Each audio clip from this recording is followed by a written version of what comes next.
Conscious mind से जो subconsciously हमारे दिमाग में रहता है कि हाँ ये ऐसा ही होगा, हाँ और हमारी जो प्रतिक्रिया है उसके बाद आती है वो शायद उन मान्यताओं के बेसिस पर होती है।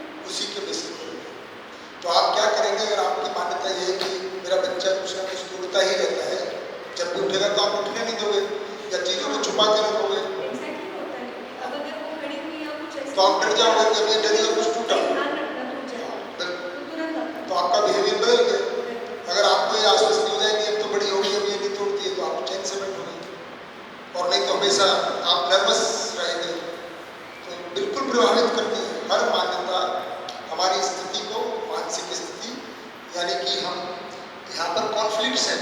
स्थिति का मतलब कॉन्फ्लिक्ट या हार्मनी, कोई चीज़ हो सकती है। तो हम ज़्यादातर कॉन्फ्लिक्ट की स्थिति में रहते हैं। तो दो इच्छाएं साथ साथ चलने की, वो उठ भी जाए और तोड़े भी ना। जो कल राहुल भाई ने बताया, आई नहीं आज, वो चाहते हैं कि ये खाए भी खूब और पेट भी ना निकले। ऐसी हमारी बहुत सारी कॉन्ट्राडिक्टरी इच्छाएं, मान्यताएं बनी होती हैं। मैं ऐसे कुछ युवाओं का शिविर अहमदाबाद ले रहा था, तो एक व्यक्ति ने बताया कि मेरी अब मैं देख पा रहा हूँ कि मुझमें कितनी कॉन्ट्राडिक्टरी इच्छाएं हैं। जब मैंने यहाँ बताया कि असंतोष का मतलब है ऐसी इच्छाएं जो आपस में कॉन्ट्राडिक्टरी है, और फिर उन इच्छाओं के कॉन्ट्राडिक्शन में विचार, और फिर उनके कॉन्ट्राडिक्शन, मतलब तीनों में कॉन्ट्राडिक्शन, आपस में कॉन्ट्राडिक्शन, विरोध। कैसे कि मैं चाहता हूँ, एक इच्छा मेरी है कि मेरी बॉडी 6 पैक बन जाए, एक इच्छा है कि मैं चाहता हूँ कि मैं 6 पैक बॉडी बनाऊँ, लेकिन दूसरी इच्छा है मैं 10 बजे तक सोता रहूँ तो मुझे उठाएगा, जिम जाना नहीं पड़े, लेटे लेटे पूरी हो जाए, और जब मैं सुबह उठूँ तो आलू का पराठा बटर के साथ खाने को मिले। अब तीनों इच्छा है, तीनों में कोई तालमेल। हमारी अगर हम जांचेंगे अपनी इच्छाओं को तो बहुत सारी कॉन्ट्राडिक्टरी, बहुत सारी। अब अगर उनको एक इच्छा को पूरा करना जाएगा तो बेचारा अलग तरह से चलेगा, यार सुबह उठना पड़ेगा, 6 पैक बनाना है, जिम उसी समय खुलता है 6 से 8, है ना। और दूसरा विचार चलेगा, यार क्या दुनिया में क्या रखा है, क्या है आराम बड़ी चीज है मुनक्कर। फिर दूसरा कोई ज्ञान याद आ गया, उसके अनुसार विचार पड़ेगा पड़ेगा, कल किसने दे दिया। और तीसरी इच्छा है कि पराठा खाना है, तो सपने में भी देख रहा है, उठने पहले मम्मी को बोलेगा मेरा पराठा खाएगा। तो ये सब कॉन्ट्राडिक्ट, फिर दुख है यार आज जिम नहीं गया। दूसरा दोस्त बोले यार तू तो बोल रहा था जिम जाए, एक्सरसाइज गया, अरे यार आज कल से। कब करूँगा? कल से। कल मैं जो है बिल्कुल सुबह, और तू रात मुझे जगा देना, वो जगा था जो कोई उसको जगाने जाए तो संदीप भाई। तो ये हमारा जिंदगी ऐसे चलता है। बच्चा है, एक इच्छा है, बड़ा होकर बढ़िया बढ़िया लगता है यार, डिस्ट्रिक्ट मजिस्ट्रेट निकलता है गाड़ी में, क्या सब लोग एक इच्छा है क्या क्या डीएम बनो। अभी 10वीं बार में परीक्षा क्या है, सिविल सर्विसेज का एग्जाम दूंगा बस, और IAS ऑफिसर बनूंगा, मेरा तो वही जाएगा सिलेक्शन, इतना पढ़ाई करूंगा, इतना ही पढ़ाई करूंगा। दूसरी इच्छा है दोस्तों में हीरो बना रहा हूं, ये भी इच्छा है, लोग दोस्त मुझे लीडर माने। अब लीडर बनने के लिए तो बहुत कुछ करना पड़ता है। वो कहते भाई चल आज मैच का आज इंतजाम करा, वो भी कराना पड़ता है, चल आज दारू बांटना है, चल भाई, क्योंकि दूसरी इच्छा वो है। अब पढ़ाई हो नहीं रही है, कौन सी इच्छा पूरी? तो हम लोगों ने यहाँ पर जब इसको चित्रण को देखेंगे, मान्यताओं को देखेंगे अपनी को, तो बहुत सारी कॉन्ट्राडिक्टरी है। एक पूरी होगी तो दूसरी में कॉन्फ्लिक्ट आएगा, दूसरी को करने जाएंगे तो तीसरी में। विल पावर यानी मतलब विल जो बोलते हैं, विल ये इच्छा शक्ति, विल पावर। अब हम जिसको इच्छा शक्ति कह रहे हैं, तो किसी टेक्निक की वजह से हम इतना कर रहे हैं कि अपनी इच्छाओं को थोड़ा सा फोकस कर सकते हैं। तो एक लड़का, अगर लड़के का उदाहरण है कि भाई अपना तो फिल्म जाना है ना, क्रिकेट मैच देखना है ना, बहुत ज़्यादा करना है, बस पढ़ना है। अब उसने अपने को ये फोकस कर दिया, तो उसको हम कह रहे हैं इच्छा शक्ति फोकस। अगर इच्छा इधर उधर भटक रही है, बटी हुई है, तो शक्ति का वीक है। इच्छा शक्ति मजबूत, यानी कि फोकस होकर कोई एक इच्छा पे फोकस कर, उसको भी विल पावर करो। पर वो दबा के रखिए, बोला कोई बात नहीं, 2 साल की बात है, एग्जाम क्रैक हो जाए, फिर सारी इच्छा एक ही दिन में पूरी कर ली क्या है? खाना पीना नाचना गाना जो भी करना है, तो थोड़े समय के लिए उनको साइड में रख के एक पे फोकस कर लेना चाहिए। चाहे उत्पन्न होती है मन में, जितना ये यहाँ इच्छा है वो नहीं, इसको आशा बोलते हैं, विचार बोलते हैं, इच्छा बोलते हैं। कुछ कह रहे ना एक क्वेश्चन रेगुलर आता है, माइक मेरे भैया सुविधा मतलब मान्यताएं इसी के संदर्भ में कि संवेदना में सुख सुविधा में सुख और उसके रिलेटेड मान्यता कैसे, तो कैसे समझा जाए कि ये मेरी मान्यता है या समझ, कैसे समझा जाए कि ये संवेदनाओं के लिए ही है, या क्योंकि बहुत बार ऐसा मानते हैं कि ये न्याय के लिए है या इससे न्याय हो जाएगा, लेकिन रहती है मान्यता और ध्यान में भी नहीं आता।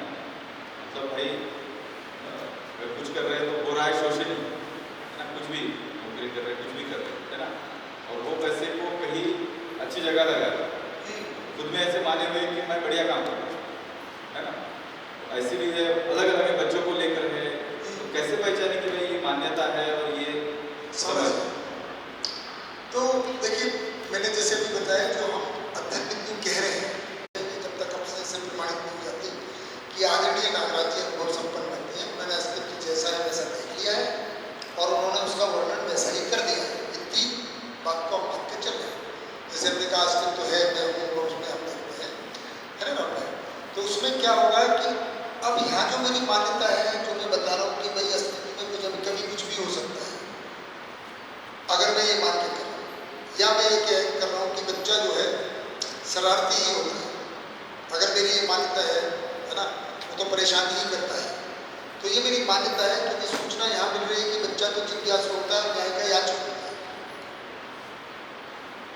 अगर बच्चे के बारे में इन 4 कैटेगरी के अलावा कुछ भी माने हुए हैं तो वो मान्यता है। अभी सूचना के रूप में ऐसे जांचेंगे कि सूचना सही की ये मिली हुई है और मैंने ये माना हुआ है, तो उसको कन्वर्ट करना पड़ेगा। पहला टेस्ट तो यही, बाद का टेस्ट तो फिर अभी जब हम मंदिर उसमें जाएंगे तो उसका फल जो मिलेगा फाइनली यहाँ पर उससे वेरीफाई होगा। पर पहला स्टेप ये है कि जो मापदंड है कि कैसे मान लें कि भाई ये 1 किलो का बांटे क्या है, जो स्टैंडर्ड माना हुआ है कम से कम पहले उससे तुलना करें कि मेरा जो चीज़ है वो 1 किलो की कि आधे किलो की है, क्योंकि पहले 1 किलो को सूचना हमारे पास, तो मैं अध्ययनशील में वही बात को करूँगा। अगला जो जीवन क्रिया है अध्ययनशील मानव में ये कैसे होगा। अभी हम भ्रमित की बात कर रहे हैं, है ना, कि जो आप कह रहे हैं कि समझ है कि मान्यता है, वो अगले स्टेप है, ठीक है।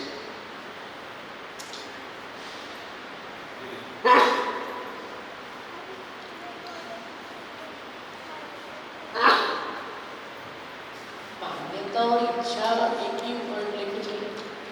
चित्त में इच्छाएं होती हैं और मान्यता भी चित्त में ही है। मतलब चित्त में 2 काम हो रहे हैं, स्टोरेज का भी, जो इंफॉर्मेशन आई निष्कर्ष निकले, मान्यताएं बनी वो भी स्टोर हो रही है, और इच्छाएं भी वही हो रही है, चित्रण भी वही बन रही है। मान्यता स्टोरेज है और इच्छा प्रकट हो रही है, पर दोनों चित्त में हो रही है और दोनों को ही चित्रण क्रिया कहते हैं। तो मान्यता भी जो बनी हुई है वो चित्रण ही है। एक लाइन की आवश्यकता है, तो कुछ हमने बना के रखा हुआ, सुविधा ही सुख है, तो एसी का क्या क्या सुविधा है उसका चित्रण बनाया हुआ है, और सुख क्या है, ठंडी हवा में रहना, लोग मेरे चेहरे को देख के मुस्कुरा दें, क्या बढ़िया, ये हमारा चित्रण है। रूप के आधार पर मैंने बनाया हुआ है, तो मैंने सुख का भी चित्रण बनाया हुआ है कि लोग देख के, मेरी फोटो देख के लाइक्स आ जाए, हार्ट आ जाए, या कुछ भी आ जाए, या बोले अरे कितना सुंदर लग रही हो, कितने सुंदर लग रहे हो, उसको कोई बोलेगा ना, बस वो सुनने के लिए अपना दिल उसको सुख माना हुआ है, माना हुआ है कि नहीं माना, उसका भी चित्रण बना रहता है कि मैं गाड़ी लेके निकल रहा हूँ, देखने वाले दोनों तरफ देख रहे हैं, क्या बढ़िया गाड़ी खरीदी राहुल भाई, बहुत बढ़िया। ये भी मैंने चित्रण बना के रखा हुआ है कि गाड़ी निकल रही है और लोग कोई इधर से सलाम, कोई उधर से सलाम, कोई नहीं मारता है तो परेशानी होती है, पर ये चित्रण है, तब तो कार खरीद रहे हैं। डीएम का चित्रण है, पद का, पद से सुखी होने का, वहाँ पे मैं कुर्सी पे बैठा हूँ, लोग मुझे सलाम कर रहे हैं, मुझे बुलाया जा रहा है, तालियां बज रही हैं, ये सब चित्रण ही है। तो मान्यताओं का भी केवल समझ का चित्रण होता नहीं है। दूसरा टेस्ट समझ तो यहाँ पर आएगी, तो अगर चित्रण बन रहा है तो वो मान्यता ही है ना। तो सुख का भी चित्रण, रूप का भी चित्रण, धन का भी चित्रण, बल का भी चित्रण, पद का भी चित्रण, सब हमारे सतीश भाई चित्रण बने रहते हैं चित्रण, सुविधा का भी चित्रण। तो यहाँ पे दोनों चीजें, चित्रण में दोनों चीजें हैं, मान्यता भी और इच्छा भी। क्योंकि जो मान्यता के आधार पे जो चित्रण बना है उसको पूरा करना है, उसी को इच्छा कहना है। तो सुविधा ही सुख है, बहुत बड़ी मान्यता है, और इसको पूरा करने के लिए इच्छा तो बहुत तरह की हो जाएगी ना। हमारे घर में कैसा पर्दा होना चाहिए, ये भी एक इच्छा है। मैं शादी में जाऊं तो कैसा कोट पैंट पहन के या इंडियन पहन के या कुर्ता पजामा पहन के या क्या पहन के शादी में, कौन सा गहना गले में अच्छा लगेगा जिससे सहेली से खुद के रात हो जाए कि ये तो नया डिजाइन है, ये कहाँ से ले आए हुए, और घुसर घुसर करती फिर यार ये तो अलग तरह का है। तो ये चित्र बना हुआ है, देख के लोगों को लग जाए अच्छा बढ़िया डिजाइन है, ये कहाँ से। तो ये सब हमारे चित्रण बने हुए हैं, उन चित्रणों को पूरा करना वही इच्छा है। अब ये इच्छा को पूरा करने के लिए एक हार मुझे एक क्षण के लिए शादी में लोग देख लें,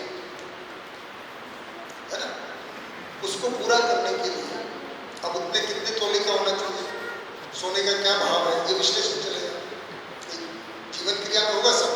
और उतना पैसा कमाने के लिए क्या करना चाहिए, वो तो आशा विचार इच्छा।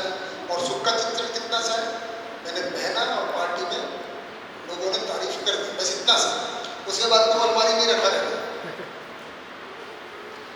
इस चित्रण को पूरा करने के लिए बहुत सारा कार्य है। आप सोचेंगे ना तो हैरान रह जाएंगे, अच्छा केवल क्षणिक सुख के लिए इतनी मेहनत, इसलिए तो परेशान रहते हैं, सुख क्षणिक ही मिलना है।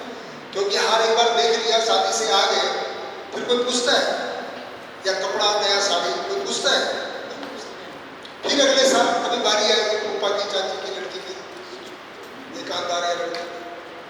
तो हमारे सुख के चित्र में ऐसे ही घर बनाया कि लोग बोले क्या अकबर भाई क्या घर बना, यार घर हो तो ऐसा हो।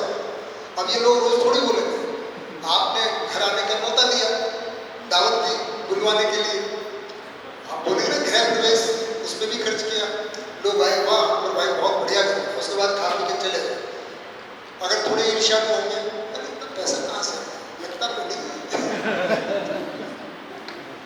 पर बोल दिया एक बार, आपने वो सुन भी लिया, आपको मैं पता है फालतू बोलते हैं, पर उसको उसके लिए आपने उस घर बनाने के लिए, उसके बाद रोज तो कोई आने वाला नहीं, कभी कभी कोई आया तो एक आध बार बोले, हाँ अब आपको मजा भी नहीं आया, पता है यार घर हो गया पुराना, कितनी बार बोलो।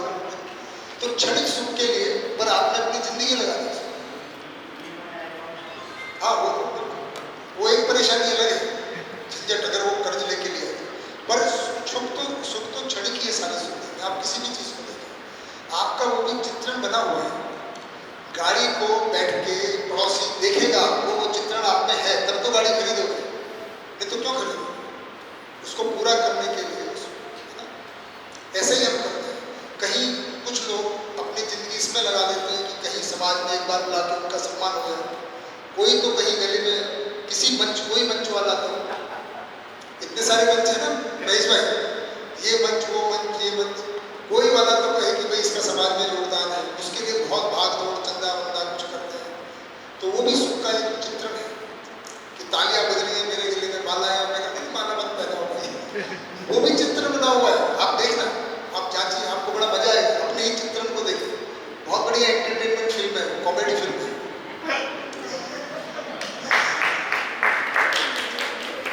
अपनी फिल्म को देखना, चित्रण को, सेल्फी, श्याम भाई वही सेल्फी, पूरी फिल्म अपने सामने दिखेगी कि भाई मैं क्या क्या मैंने सुख के चित्रण बनाए हुए हैं,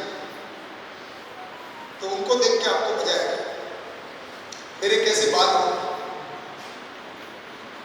मेरे कैसे बाल, काले हो कि पीले हो कि नीले हो, मतलब दोस्तों में जाए, वो चित्रण है, दिखना चाहिए। कपड़े कैसे हो, तो हमारी ड्रेस का सिलेक्शन इस आधार पर होता है कि हम कैसे लगेंगे, और उसको देख के हमारे जो मित्र लोग जिनको हम मानते हैं कहेंगे वो जो हम चाहते हैं वैसा कह दें, हमको अच्छा नहीं कहे तो यार किसी ने देखा है नहीं कहे तो एक पिंटू की दादी की कहानी सुनी आपने? नहीं सुनी? सुना चलिए सुना देते हैं। लंच के बाद वैसे भी एक आध ऐसा हो जाना चाहिए, नहीं तो सतीश भाई की तरह ध्यान रख सकता है, ध्यान समाधि में जा सकते हैं। तो देखो किस किस को ध्यान लगता है वो मुझे पता रहता है, और गड़बड़ ये है कि मैं नाम याद रख लेता हूँ।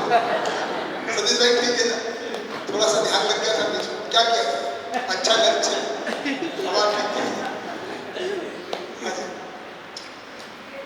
पिंटू की दादी ने अंगूठी बनवाई सोने की। एक गांव की बात है, एक समय एक गांव की बात है, झोंपड़ी में रहती थी अकेली बुढ़िया। बुजुर्ग लोगों को पूछने वालों की संख्या बहुत कम है। कितनी कम है? बहुत ही कम है। कोई पूछता नहीं था, अपना काम चलाती रहती थी। बड़ी अफसोस होता था यार, उम्र चली गई लेकिन कोई औरतें हैं, बहुएं हैं, कोई नहीं पूछता है, बच्चा कोई राम राम नहीं करता, नमस्ते नहीं करता। तो उसको लगाया कभी तो मेरी भी पूछो ना। देखो ये आदमी जो ना स्वीकृति क्या है ना, स्वीकृति का भाव होने का ही यहाँ से शुरू होता है, एक्नॉलेजमेंट से शुरू होता है।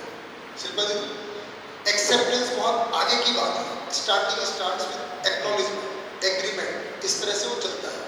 स्वीकृति के भी बहुत सारे स्तर हैं। एक्नॉलेजमेंट तो करें किसी को, इसलिए हमको बुरा लगता है। अगर हम जा रहे हैं, हमको कोई भीड़ में हम आए और खड़े ही रहे, कोई पूछे नहीं, कितना बुरा लगता है।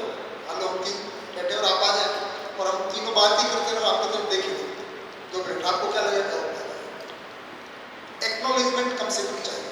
तो उस बुजुर्ग महिला को, पिंटू की दादी को एक्नॉलेजमेंट भी नहीं मिल रहा था कि वो एग्जिस्ट करती है। इससे ज़्यादा मूल्य क्या हो सकता है ना? तो उसने सोचा चलो ये ना लेडीज कुएं पे पानी भरने जाती थी तो देखती थी ये जेवर की बहुत बात है। किसकी? गोल्ड जेवर की। तो उसने देखा कि घर में कितना है, सारा इकट्ठा किया छोटा मोटा, और एक बढ़िया सी मोटी सी अंगूठी बनवाने पास के सुनार पे गई और बनवा दी, और अंगूठी पहन के बढ़िया चल आई, है ना? और अगले दिन हाँ पानी भरने गई कुआं पे, तो बहुओं की तरफ देखो, मेरा भी पानी भर देना, दिखाए मेरा भी पानी भरो, जरा थोड़ा खींच लेते। पर किसी ने बोला ही नहीं कि अम्मा कितनी बढ़िया अंगूठी या दादी कितनी बढ़िया अंगूठी, कोई नहीं बोला। फिर परेशान हो गए। ऐसे ही 2-4 दिन किया, किसी के घर जाके अच्छा ये काम कर लो बेटा, बेटा इधर आना, इसलिए कोई नहीं बोले। अब उसने क्या किया, रहा नहीं गया उससे, अपना झोंपड़े में आग लगा। क्या किया? अब लोग आए दौड़े दौड़े, अम्मा की, पिंटू की, अम्मा की, दादी की झोंपड़ी जल गई, झोंपड़ी जल गई। लोग पानी लेके आए। अब वो कह रही है बेटा इधर भी डाल, बेटा इधर भी डाल। अब एक चिंटू ने देख लिया, अरे अम्मा अंगूठी तो बहुत बढ़िया बनवाई है। अरे कमबख्त मारे 2 दिन पहले पूछ लेता तो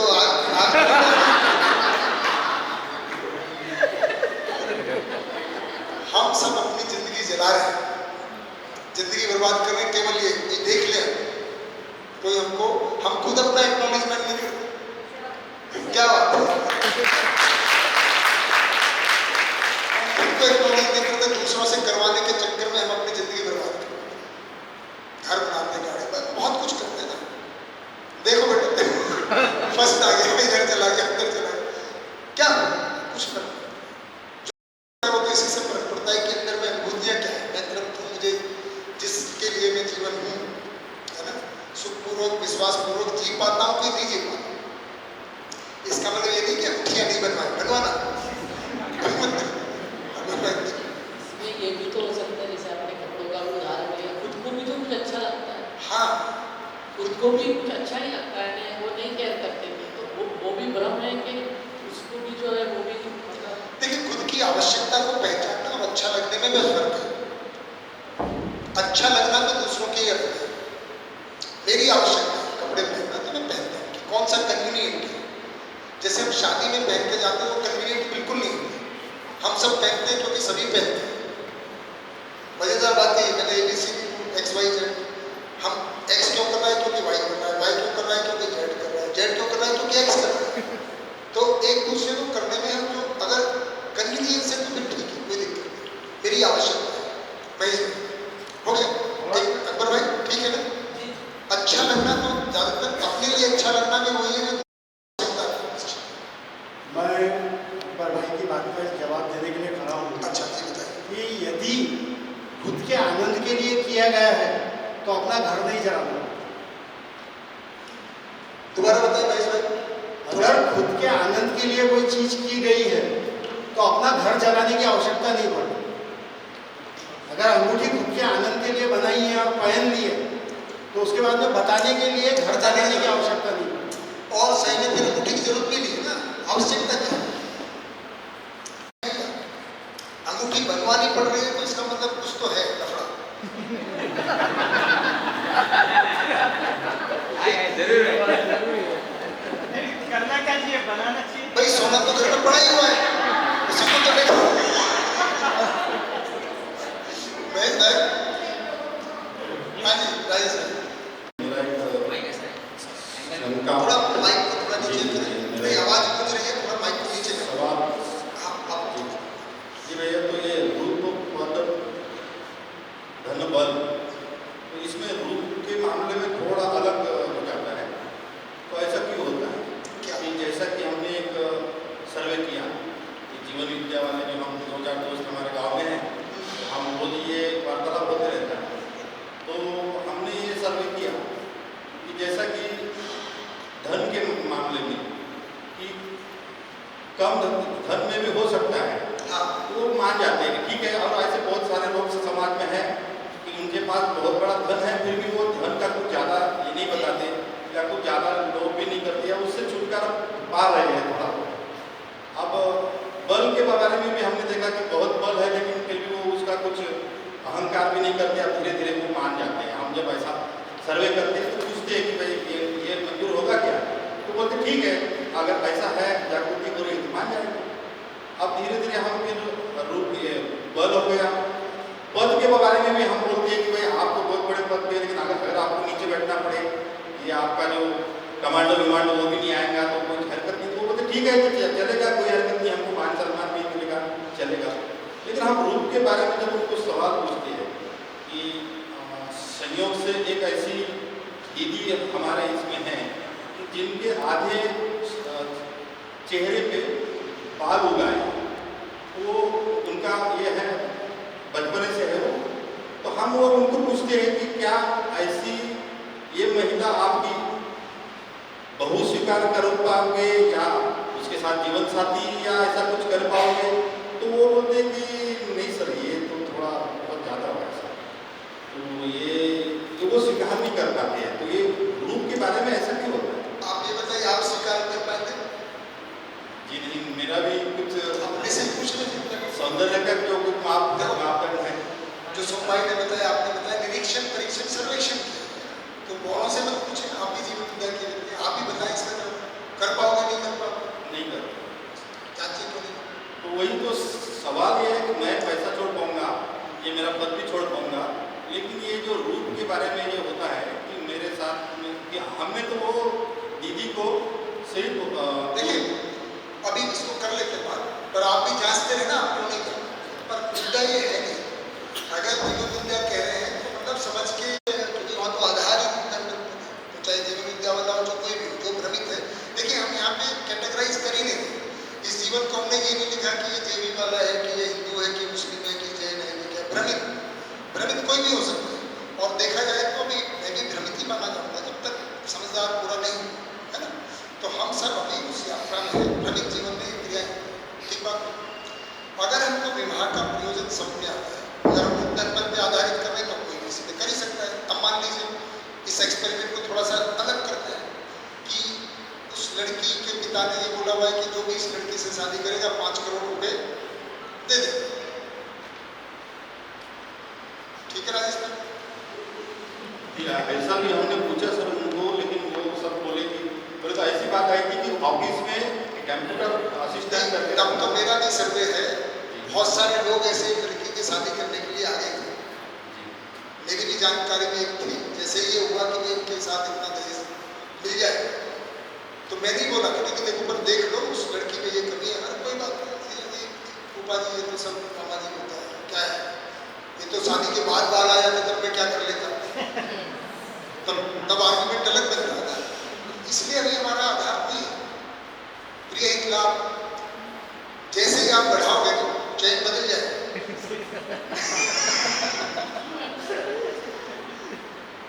है ना? ऐसे आगे बढ़ते हैं। तो अब हम दूसरा जीवन को देखते हैं। भ्रमित जीवन की बजाय अध्ययनशील को ले लेते हैं।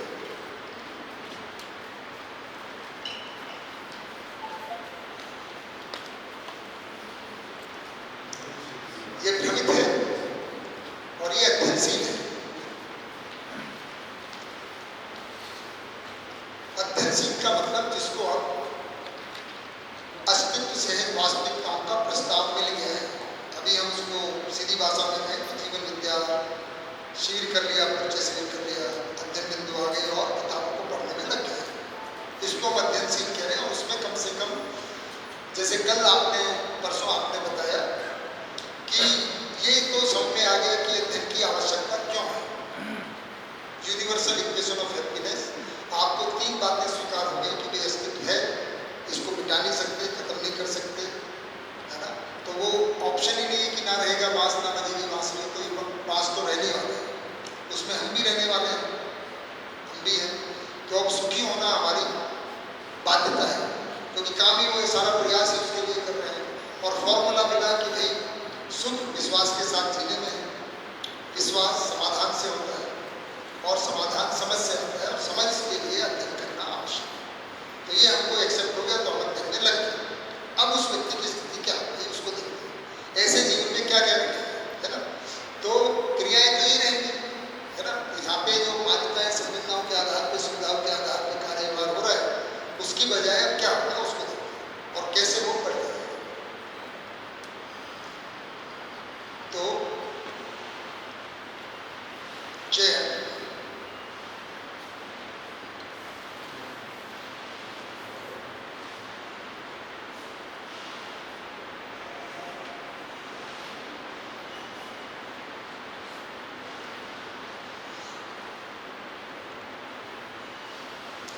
यहां से ही वो शुरू करेगा और ये बुलंदा बना ही हुआ है ना। चयन किसका किया? लिटरेचर। ऐसा करें उसमें सब समाया है, शिविर परिचय शिविर सब, यानी श्रवण पठन शुरू किया, उसका चयन किया। आप आए, आपने सुनने का चयन किया, सुबह उठे, प्री डिसाइडेड है कि आना है, सुनना है। बीच बीच में हो सकता है मन कहीं और चला जाए, जैसे कहते हैं कुछ और चयन कर लेता है ना, परंतु फिर लौट के आओ। तो वो चयन किया हुआ है कि सुनना है। इसका आस्वादन होता है, तो सुनने में आपको मजा आ रहा है तो बैठे हो। अगर लगता है कि फालतू बात चल रही है उठ के चले, तो कुछ ना कुछ आस्वादन आ रहा है। कौन सा आ रहा है? रुचि मूलक बहुत कम है, तो चाय खाने के साथ। बाकी कौन सा आस्वादन आ रहा है? मूल्य, है ना। मूल्य और लक्ष्य, लक्ष्य बहुत कम, लेकिन मूल्य मूलक शुरू हो। कितना आ रहा है, और बढ़ेगा कि नहीं बढ़ेगा, कब होगा, इसका भी विश्लेषण होता है। कितना पढ़ेंगे, कितना समय लगेगा, कितना और सोचना बची है ना। ये सब भी विश्लेषण साथ साथ चल रहा है। और जो वस्तु सुन रहे हैं, अस्तित्व से अस्तित्व है कि नहीं, हमने क्या सुना था, अभी ये नया सुना, ये भी सब विश्लेषण चल रहा है ना। और साथ साथ में अब यहाँ सूचना मिल गई कि वे प्रिय इतलाक का तो बताइए ये न्याय धर्म सत्य क्या है ना। न्याय क्या चीज़ है, धर्म क्या चीज़ है, ये सब भी सुन रहे हैं। सत्य क्या चीज़ है, जीवन क्या चीज़ है, ये गठन परमाणु, परमाणु क्या चीज़ है, परमाणु क्या होता है, तो पहली बार पता चला, ये बनाया किसने, आया कहाँ से, क्या, ये सब सूचनाएं आप इसको करते ही जाए। और धीरे धीरे ये सारी सूचना फिर से चित्रण में इकट्ठा होना चाहिए। फिर आप यहाँ से गए, उस चित्रण को फिर देखा,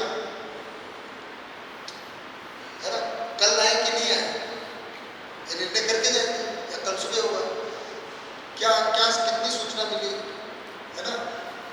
प्रिय है, हित है, न्याय है, नहीं न्याय धर्म के अर्थ में लगती है। मेरे साथ न्याय, देखिए न्याय हम दूसरों के साथ नहीं सुनते हैं, अपने साथ भी न्याय कि नहीं अपने साथ न्याय करना है, ये मेरे सुख का मामला है, घर वालों को बता देंगे, ये काम थोड़ा पोस्टपोन कर देंगे, कुछ कुछ निर्णय तुरंत कर आके फिर विश्लेषण करते हैं कि कैसे पहुंचा जाए, टाइम पे पहुंचा जाए, और फिर स्वाद की अपेक्षा में आज और अच्छा लगेगा, कल परसों 2 दिन 3 दिन इतना बढ़िया सूचना से इतने सारे, है ना, चीज़ें साफ हुई, स्पष्ट हुई, बहुत अच्छा लगा। क्योंकि इसका नियम ही है, जितनी जितनी स्पष्टता बढ़ती है अपने में उतना उतना आनंद आता है, खुशहाली होती है। तो वो हुआ, और फिर हमने यहाँ आने का चयन किया, फिर सुनने का चयन किया। तो ये बार बार, अब देखिए ये क्रिया बार बार कंटिन्यूस होती रहती है, ये तो अनुशुद्ध क्रिया है ना। चयन, विश्लेषण, चित्रण, ये होता ही रहता है बैठने में भी, मतलब ये तो एक बड़ा सेट में बताया, तो बड़ी छोटी छोटी चीजों में भी हो रही है ना। तो कुछ समय के बाद में एक यह सेट बन जाएगा, अपना मान्यता वाला है ही। दूसरा एक सेट तैयार हो रहा है इस चित्रण के साथ पढ़ते पढ़ते, जिसको हम कह रहे हैं सत्यभास के साथ, है ना, न्याय धर्म व सत्य का सूचना। सारी सूचना यहां पर, है ना, किसके बारे में? अस्तित्व के बारे में। सत्य भास के साथ में बोल रहा हूं, अगर भास नहीं होगा तो ये नहीं घटता। हमको पढ़ते पढ़ते कि इससे न्याय धर्म सत्य, है ना, है, सहअस्तित्व है, ऐसा भास धीरे धीरे हो जाएगा। यानी कि पूरा व्यवस्था का एक चित्रण, न्याय धर्म सत्य का सूचना, और दूसरा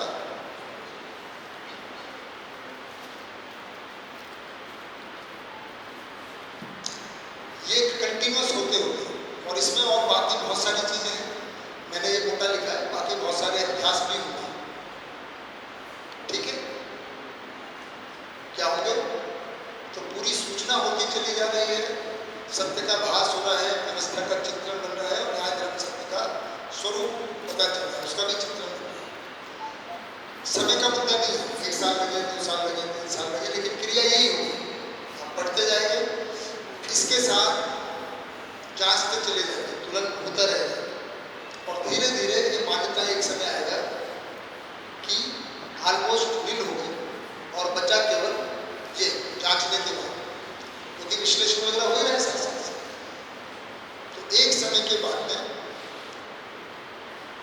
वैसे तो ये शुरुआत हो जाता है हल्का सा, और अब हम जब इस दिखा रहे इस समय तो स्थिति के बाद दिखाएंगे, है ना। क्या होगा? तो हमने, आपने ये सुना ही होगा परिचय से हमने कि अस्तित्व में जितनी भी इकाइयां हैं सबकी उपयोगिता है,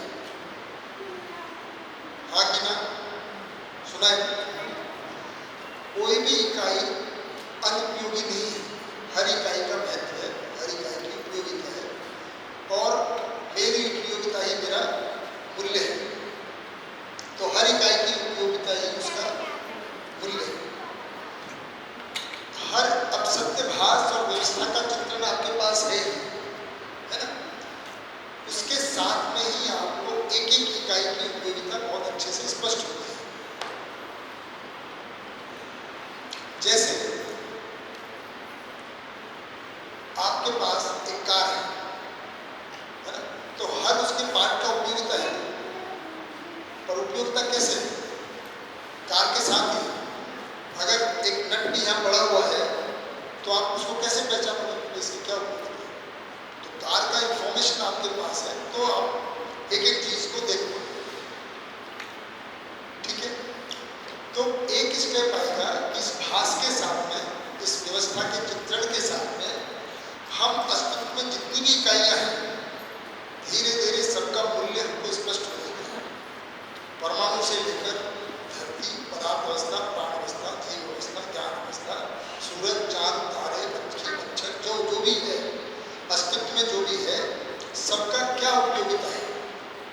सबका क्या मूल्य है, और जीवन का मूल्य, मानव का मूल्य, मानवीय भाव, मानवीय व्यवस्था, न्याय, धर्म, सत्य, एक इन शब्द को बोलेंगे तो न्याय, धर्म, सत्य। आप दर्शन में जाएंगे, इसके लिए बहुत सारी परिभाषाएं मिलेंगी, मूल्यों का, न्याय, धर्म, सत्य का, सत्यता, वास्तविकता, यथार्थता का, ऐसे बहुत सारी भाषा। पर अभी हम शब्दों को अलग करते हैं, बेसिक चीज को समझते हैं कि हर इकाई की उपयोगिता, यानी कि उसके मूल्य का वो साक्षात्कार होता है। साक्षात्कार का मतलब है कि उसकी उपयोगिता क्या है, ये हमको समझ में आता है। हर इकाई की उपयोगिता हमको समझ में आती है। इस क्रिया का नाम है साक्षात्कार।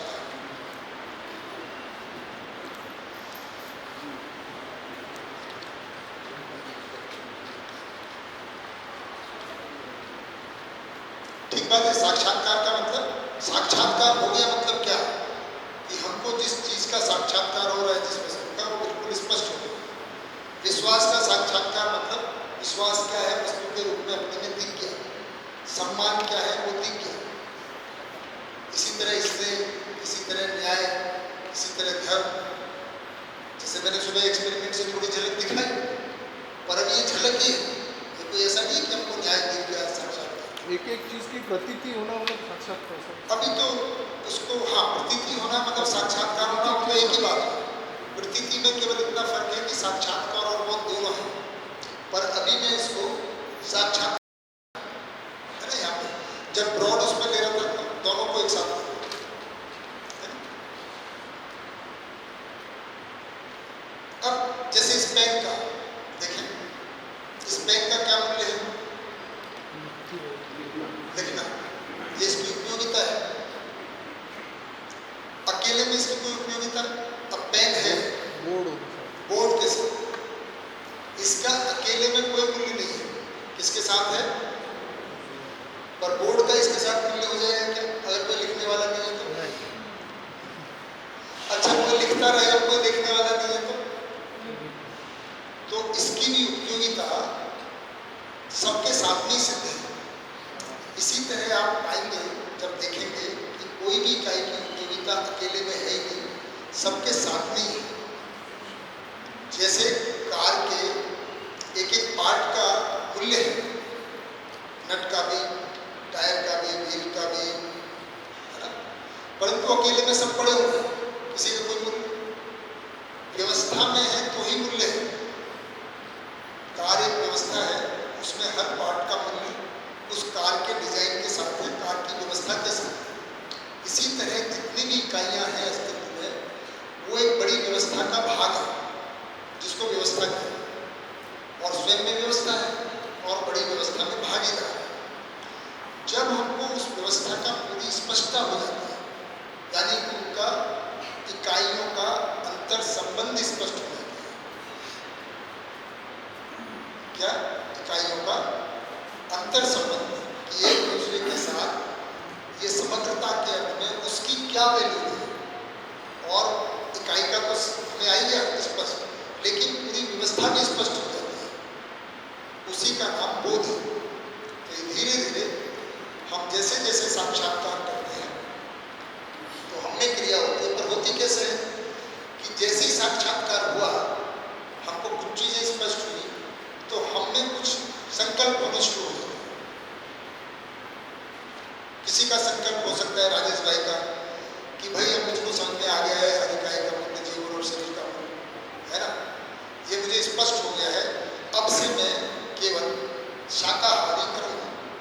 ये छोटा सा संकल्प हो सकता है, छोटा है लेकिन संकल्प है, क्योंकि कुछ चीज समझ में आई, उसके आधार पर, साक्षात्कार के आधार पर संकल्प शुरू होता है।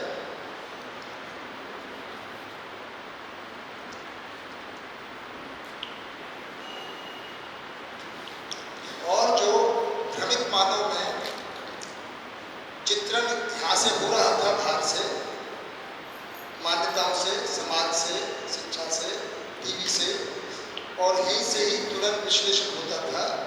अब इसमें थोड़ा फर्क आएगा तुरंत, कि जो संकल्प बना उसी के बारे में अब ये चिंतन करेगा।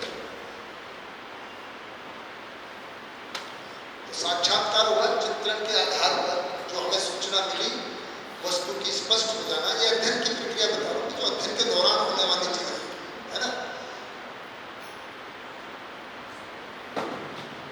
तो इस क्रिया का नाम है चिंतन। चिंतन का मतलब है जो संकल्प हुआ है उसको जीने में कैसे लाया जाए। तो और दिन हम भाई साहब ऐसा बनाते थे कि भाई जाएंगे कहीं से कुछ लेके आएंगे, अब सोच रहे हैं कि भाई उस मार्केट की बजाय दूसरे मार्केट जाना पड़ेगा, ये चित्रण बदलेगा। तो इसके आधार पर फिर चित्रण होगा, चिंतन के आधार पर, और फिर तुरंत विश्लेषण, और फिर उस चीज का चयन होगा, वेज खाना खाना है। जो ये संकल्प हुआ यहाँ पे जाके वो फिर उसका चयन करेंगे, पर यहाँ से नहीं आ रहा है, मान्यताएं हट गई कि प्रोटीन खाना बहुत अच्छी बात है, या जो भी मान्यता है स्वास्थ्य के बारे में कि बहुत अच्छा भोजन प्रोटीन में होता है, अब यहाँ से आया। ये कैसे बना? ठीक बात, धीरे धीरे धीरे ये जीते जाते हैं तो हमको पूरी व्यवस्था का बोध हो जाता है, और एक स्थिति आती है उसको कहते हैं अवधारणा।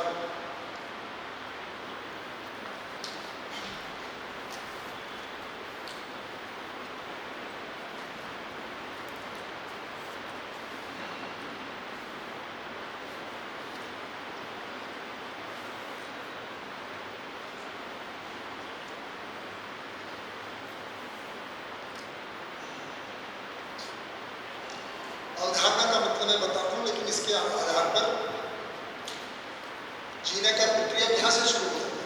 तो अवधारणा का मतलब है कि जितनी भी इकाइयां हैं अस्तित्व में, सूचना हमको सबको मिल गई है ना, इतने प्रकार के परमाणु, अणु, भौतिक क्रियाएं, रासायनिक क्रियाएं, विकास का विकास, जागृति, ये सब हमको सूचना हुई। उससे हमको स्पष्ट हो गया व्यवस्था का, मानवीय व्यवस्था क्या है, मानवीय शिक्षा क्या है, मानवीय आचरण क्या है, समाधान, समृद्धि, अभय से अस्तित्व पूर्वक जीने का प्रक्रिया क्या है, ये सब स्पष्ट होगा। ये यहाँ पे होगा तभी हम उसके अनुसार जीने जाते हैं। तो ये साक्षात्कार बनियों का हो, और ये जीते जीते जी हमको ये जो व्यवस्था थी, इकाइयों का जो इंतर संबंध था, वो हमको पूरा स्पष्ट हो गया। और जो यहाँ पर न्याय धर्म के सत्य की सूचना थी, न्याय धर्म सत्य की स्वीकृति यहाँ पर बनी, उसको हम अवधारणा करें। जीते जी हमको साक्षात्कार हुआ, अनुभूतियां हुई, और उसके आधार पे ये हमारा तो एक परिभाषा बनेगी, निश्चयात्मक स्वीकृति ही बोध है, अवधारणा। अभी मैं यहाँ पे अवधारणा ही लिख रहा हूँ क्योंकि अभी पूरा आगे का काम नहीं हुआ है। अवधारणा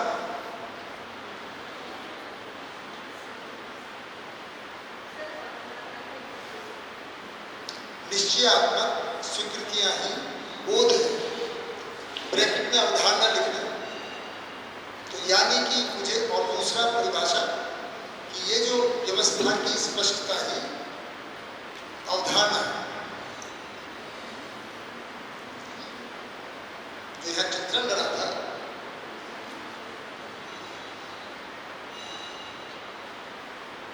तीसरी बात, इकाइयों का अंतर संबंध समझ में आ जाना ही अवधारणा है।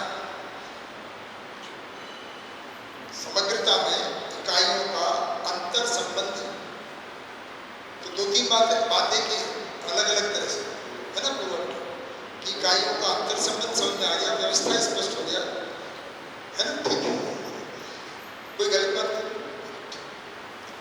ठीक है। अब ये हम जीते रहते हैं अवधारणा के साथ, और इसका हमारे जीने में हमको प्रमाण मिलता जाता है।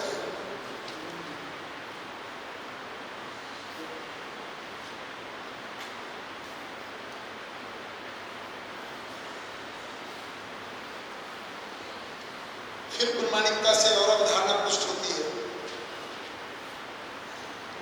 एक एक कदम बढ़ते हैं अध्ययन विधि में, हम एक एक कदम बढ़ रहे हैं। पहले यह चित्रण बन रहा है, ये स्पष्ट हो रहा है, उसके साथ साथ में न्याय धर्म सत्य का तुरंत शुरू हो ही जाता है।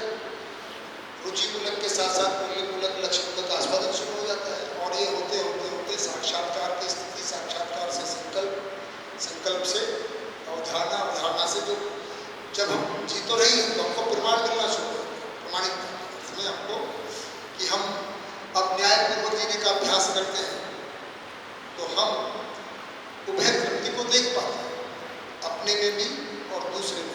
तो न्याय का प्रमाण मिला। व्यवस्था में भागीदारी करते हैं, शिक्षा में भागीदारी करते हैं, उत्पादन में भागी, तो व्यवस्था के आयाम है, कल बात करेंगे। तो वहाँ पे भी हमको प्रमाण मिलने जाता है कि सभी लोग समझ रहे हैं, सुखी हो रहे हैं। जो आज हमने कहा कि भाई हम अपने पराई की दीवार से जो अपनेपन का फैलाव है, अपनेपन का दायरा बढ़ता चला जाता है, तो उसको प्रमाण के रूप में हम देख पाते हैं। जो पहले लगता था कि नहीं अपने घर के अलावा कोई और दूसरे घर में जाने का मन ही नहीं करता, भाई ये इतना ही ठीक लगता है, अब कम से कम मोहल्ले में जाना शुरू किया कि नहीं यार ये भी घर ही है।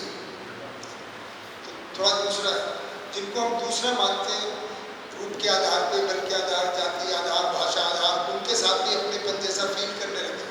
अभी तक तो द्वेष आता था, एक नाम लिया और नाम से ही द्वेष आता, तो वो मान्यताओं के आधार पर निर्णय हो रहा था, उससे दूर ही रहना है। अब वो नहीं आता है, वो आना तो दूर की बात है, बल्कि स्नेह का भाव होता है। तो ये प्रमाण मिलता है अपने में और व्यवहार में पाएगा। जैसे जैसे हम प्रमाणिकता की तरफ बढ़ते हैं, ये पुष्ट होता ही जाता है, हमको अनुभव होता है।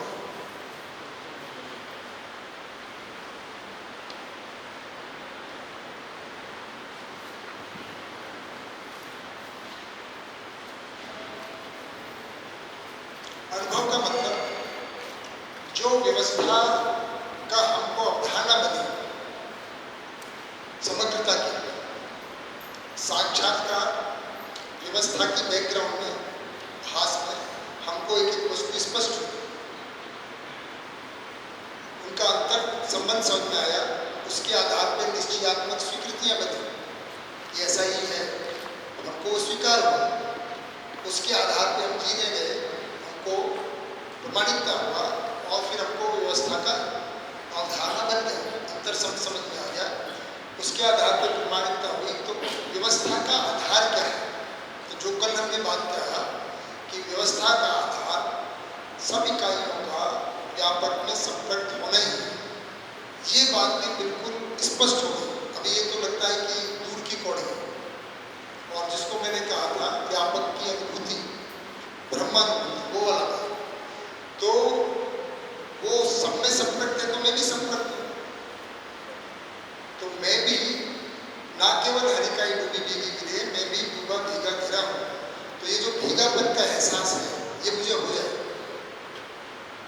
कि मैं भी इसी में हूँ। अभी नहीं होता है, अभी मैं अलग, व्यापक अलग, अभी तो उज्जवल भाई भी अलग ही दिखते है ना। मैं अभी व्यापक के मेरा बहुत संबंध दिखता नहीं, आपके साथ तो फिर भी दिखता है शायद, तो व्यापक के साथ आप कभी कभी पान तो खिला देते, पान तो बोलता देते, चलिए आप भी मुस्कुराते हैं, बढ़िया तारीफ करते हैं, कोई तो संबंध है आपके साथ।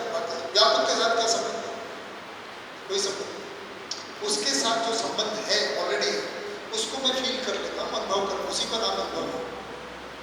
ये फाइनल क्रिया है जीवन की, ये हो जाता है। तो ये ऐसे कर करके हम आगे बढ़ते हैं, अध्ययनशील जीवन का।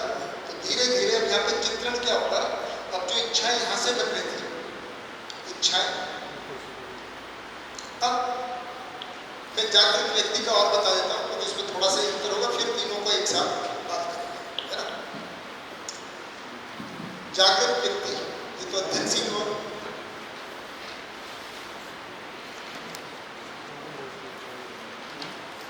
तो उसमें अनुभव,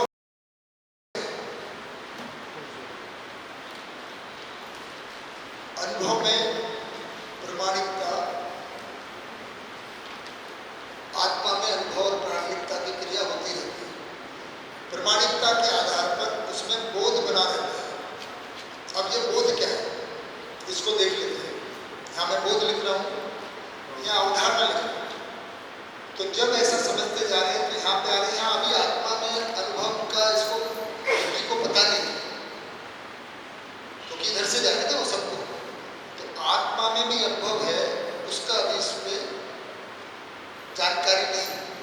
यहाँ पे आत्मा में अनुभव है, प्रमाणिकता है, और तब बुद्धि में उसको भी पता है, तब उसको बोध कहते हैं। और बोध के आधार पर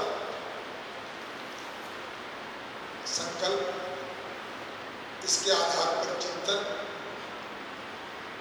के आधार पर चित्रण, तुलन,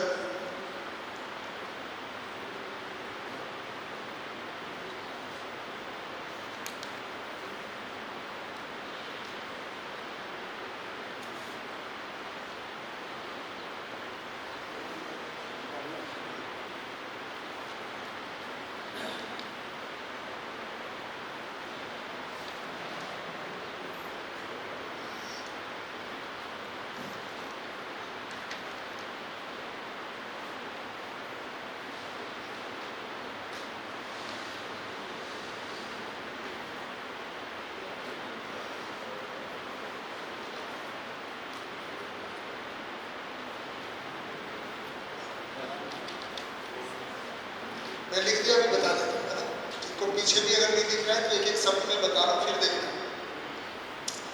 आत्मा में अनुभव, प्रमाणिकता, ये जागृत जीवन की स्थिति अब ये लगातार बनी ही रहती है। यहाँ बदल रही है, कभी यहाँ पर पहुंचा, कभी यहाँ पर पहुंचा, कभी यहाँ पर पहुंचा, ये ट्रांजिशन में है। भ्रमित स्थिति जब तक अध्ययन में नहीं है वे बनी हुई है। ट्रायल एरर में है तो ट्रायल एरर यहीं तक हो रहा है, जब तक कोई अनुसंधान के लिए ना निकल पड़े उसकी अलग बात है ना।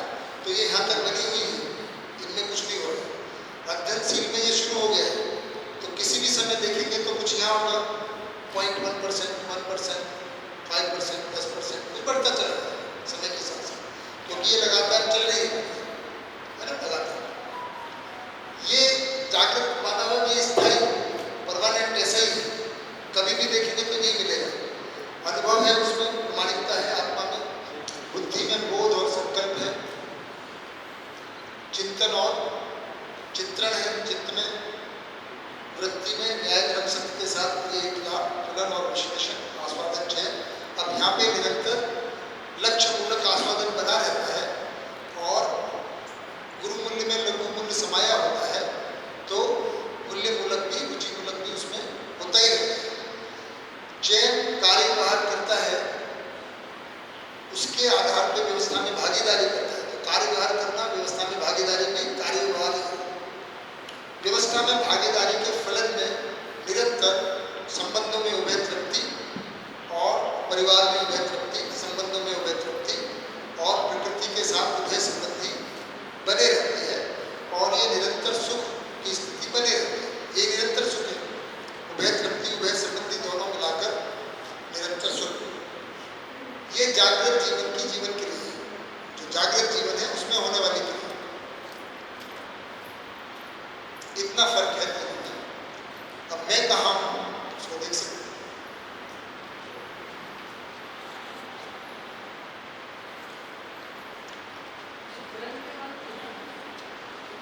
हाँ, चित्रण के बाद तुलन है। तुलन जैसे तुलन यहाँ है, तुलन थोड़ा सा समझ में आ रहा है, तुलन ही है। थोड़ा भूखा रह गया, इसको खाना नहीं मिला, थोड़ा सिकुड़ गया, शायद इधर उधर लिख गया। तुलन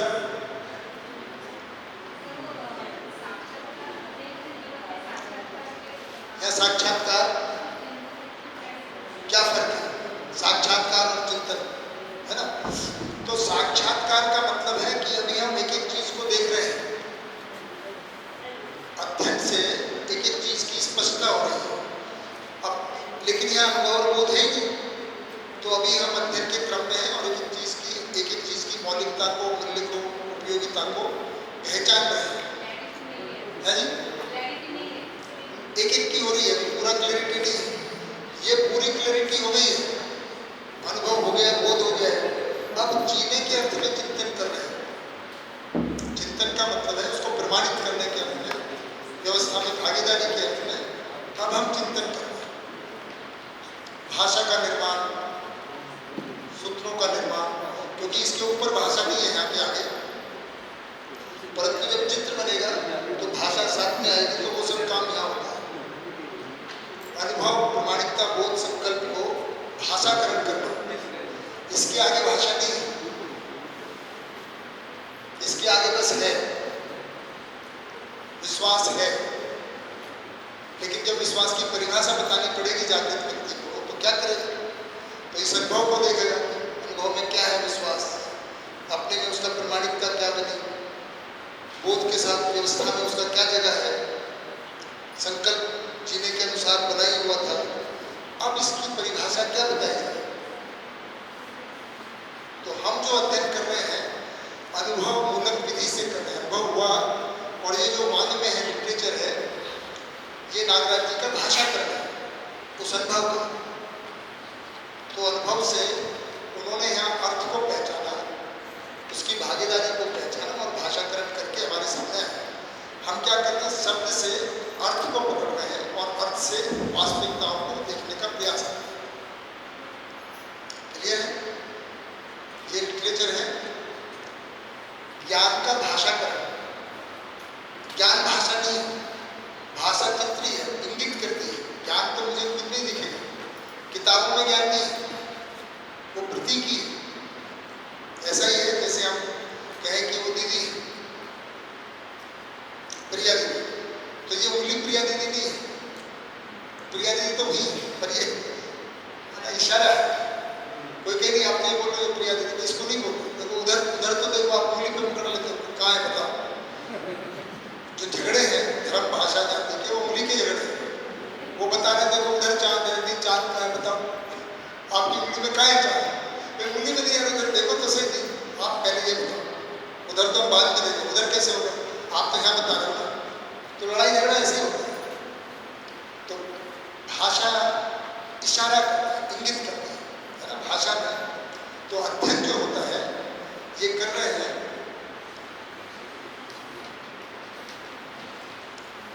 शब्द से अर्थ को पहचानना।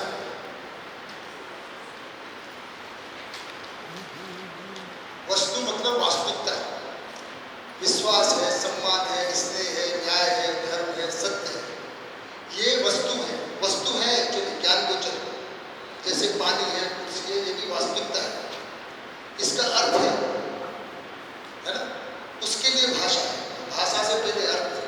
तो जैसे विश्वास, अभी मैं कल बताऊंगा, पर अभी इसको अगर एक शब्द के साथ रखें तो शब्द क्या है? विश्वास।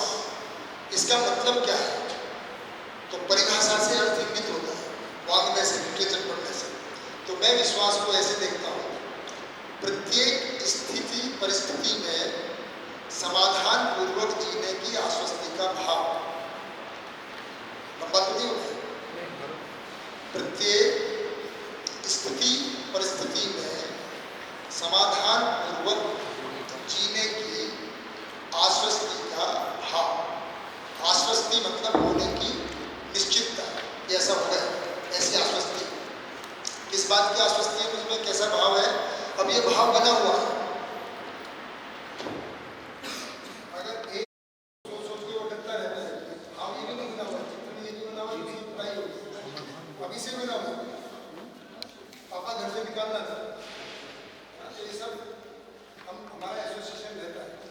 तो अब यहाँ कह रहे हैं कि विश्वास शब्द का मतलब है, उसका अर्थ है कि मुझमें ऐसा भाव को मैं देखता हूँ कि अब कुछ भी हो जाए दुनिया में, बाद में होगा वो अभी पता है, वो उसके बाद से भाषा में नहीं पता नहीं अब आगे क्या होगा। कोई नहीं बोलेगा life is life is beautiful, उसको पता ही नहीं भाई ये हुआ उसका अर्थ। पर वस्तु कहाँ है? ऐसी भाव ये है कहाँ? कितने किलो में मिलता है? दुकान पे मिलता है? अध्ययन से अपने में स्थापित होता है। अभी जो भय का भाव है, चिंता का भाव है, ईर्ष्या का भाव, अभी मैं उनको भाव नहीं बोल रहा, उनका एहसास करते हैं, पर भाव शब्द की महिमा को रखते हुए भाव को मतलब भाव जो है, जो अभाव है वो अभाव ही है। तो ईर्ष्या का भाव, द्वेष का भाव, भय का भाव, चिंता का भाव, ये जो है बने हुए चिंता, ये सब हम इनको क्या बोलेंगे? आवेश, पीड़ा, भय, जैसे ये बने हुए हैं अभी, ऐसे फिर केवल विश्वास दिखाई देगा। क्या दिखाई देगा? विश्वास। तो वो वस्तु के रूप में अपने में दिखाई देगा, कहीं बाहर नहीं है। तो स्वयं के प्रति भी परस्परता में भी संबंधों के प्रति भी और अस्तित्व के प्रति भी वो वस्तु है जी, स्वयं के प्रति, परस्परता में संबंधों के प्रति और अस्तित्व के प्रति, जैसे सहस्त्र इकाई व्यापक, इकाई इकाई, मानव मानव, तो सब मूल्य इसी तरह से बहते हैं। इसको प्रतीति भी बोल सकते हैं। प्रतीति इन दोनों को मिलाकर प्रतीति है। अब अगर आप पूछ रहे हैं, ये दोनों मिलाकर प्रतीति है। इसलिए अवधारणा और साक्षात्कार की प्रतीति हो रही, मतलब दोनों साथ साथ।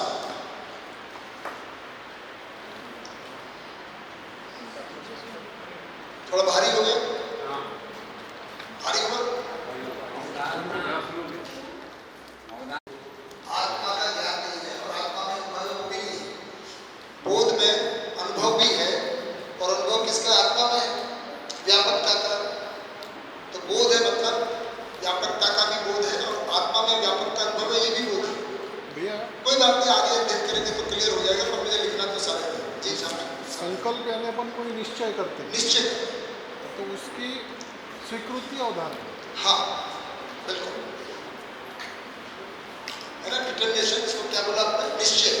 निश्चय किया, उसकी स्वीकृति भी, मतलब संकल्प लिया, बिल्कुल, पहले संकल्प लिया, उसका टोटल और अच्छे से मतलब उसके चिंतन किया और मैंने सही में अच्छा संकल्प लिया है तो मैं मान गया हूँ, और वो जी भी लिया, बाद में वो संकल्प के आधार पे यहाँ भी आया, फिर वापस उसको हुआ, फिर स्वीकृति बनी, फिर वो अवधारणा, फिर अवधारणा। मतलब एक बार जो संकल्प लिया हाँ। वो बाद में अवधारणा हो गया, मतलब वो धीरे धीरे करके अपने जो चित्रण के लिए जो रहता है उसमें समाविष्ट हो जाएगा।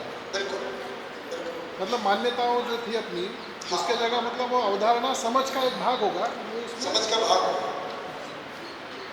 यहाँ से यहाँ तक समझिए, इसी को जब बोलते हैं साक्षात्कार को, ये पांचों का खाना समझ।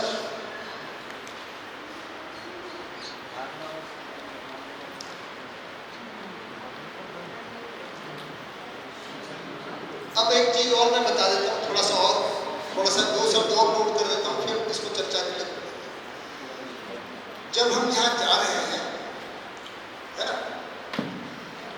दो शब्द बार बार आएंगे, परावर्तन, प्रत्यावर्तन। मैं ये मान के ही चल रहा हूँ कि आप में से, क्योंकि आप सब लोगों ने मेरे सामने संकल्प लिया है, यदि संकल्प लिया है, क्या संकल्प लिया आप लोगों ने? अध्ययन करना है, करेंगे, सही है ना?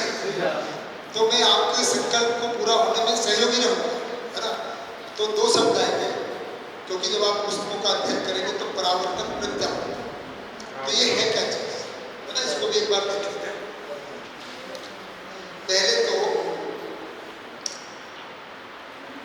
जब अनुभव जहां पर भी है ना, अगर यहाँ है तो यहाँ से भी, पर अगर हम अनुभव संपन्न व्यक्ति का ले लेते हैं, क्योंकि ये चार बजे थोड़ा साफ है ना, वहां सब थोड़ा इधर उधर कह रहे होते हैं।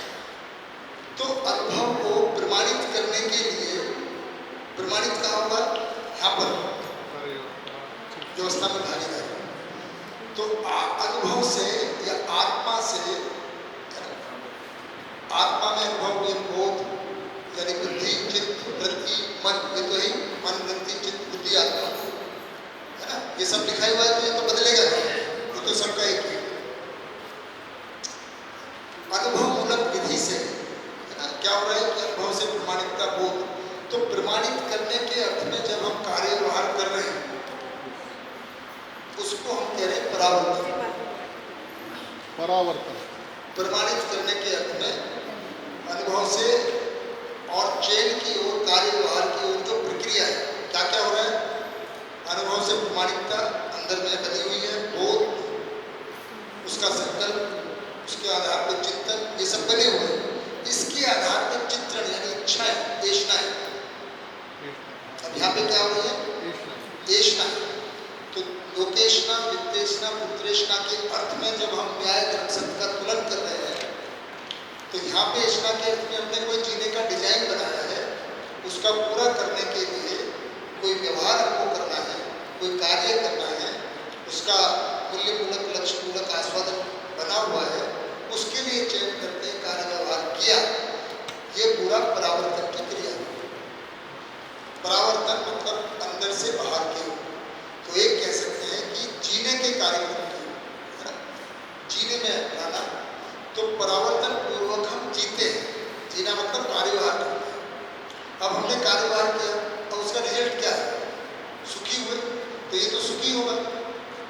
ये सुखी दुखी होता ही रहता है यार, काम करने गए थे परेशान हो गए, तो ये दुखी हुआ, उसका रिजल्ट दुख हुआ। तो ये भी उसको कहता है कि भाई दुख तो हुआ, क्यों हुआ, क्या हुआ, तो सोचता है ना। तो जो कार्यभार किया, हमने चयन किया था, उसमें स्वाद जैसा सोचा था वैसा आया कि नहीं आया, है ना? जैसा काम करने का प्लान किया था वैसा ही हुआ।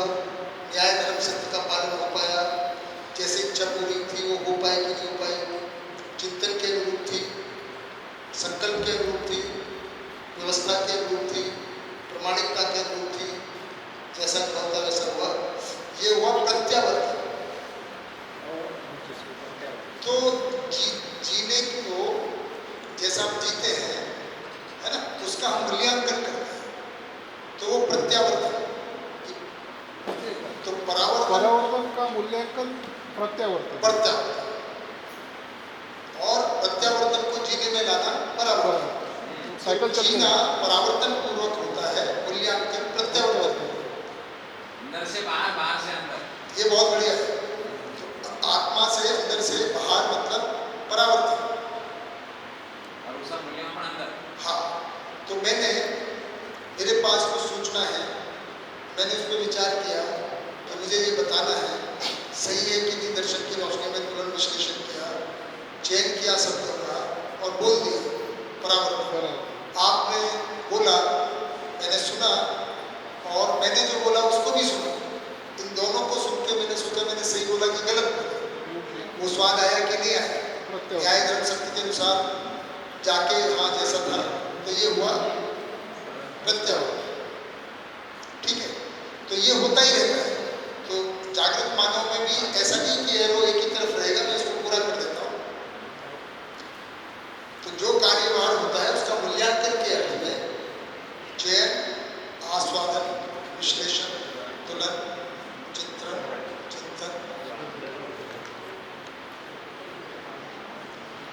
ये क्रियाएं लगातार होती है, इनमें कोई ब्रेक नहीं होता। ये क्रियाएं लगातार होती रहती है जीवन, क्योंकि लगातार इकाई है, तो कभी उसमें ब्रेकेज नहीं है। तो अनुभव संपन्न व्यक्ति में भी ये होता है क्या? अपने इधर होगा नहीं?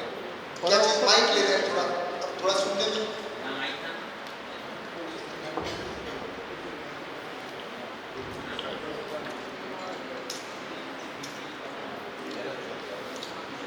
ये परावर्तन और प्रत्यावर्तन की जो क्रिया है, ये अनुभव संपन्न व्यक्ति में भी होती रहती है। जी, वो भी मूल्यांकन करता है, वो भी करता है, स्वयं का मूल्यांकन वो भी करता है। तो इसलिए मैंने तीनों में ये रो बनाया। ये मान्यता के अर्थ में करता है मूल्यांकन, ये अध्ययन कर रहा है तुलना के आधार पर करता है कि मेरी मान्यता क्या है और सत्य का भास कहाँ से क्या है, और ये समझ चुका है। तो इसकी सारी इच्छाएं अंदर से आती हैं, इसलिए थोड़ा दबाव रहता है इसमें, क्योंकि मान्यता भी बनी हुई है और ये भी आ रहा है। तो यहाँ पे थोड़ा जो हम सब लोगों की स्थिति होती है, मान्यताएं बनी हुई है और सत्य की सूचना भी मिल रही है, उसके जैसा जीना बनता नहीं, ये छोड़ा नहीं जाता, तो थोड़े दिनों के लिए परेशानी जैसा माहौल बन जाता है। ठीक है ना राज? गोपाल भाई, इसका जैसा प्रैक्टिकल कैसे यूज किया जाए अध्ययन चिंता के लिए, अनुभव क्या है, साक्षात्कार और बोध में क्या फर्क है, जैसा इसका डिटेल हो सकता है? अभी तो बताया कौन बताएंगे? देखो मैंने अभी बताया, गोपाल भाई ध्यान में लगा है। गोपाल भाई अभी तो मैंने बताया था, विश्वास भाई ने पूछा, कोई बात नहीं, दोबारा बता। जितेंद्र भाई बताना चाह रहे हैं, जितेंद्र भाई को माइक दे।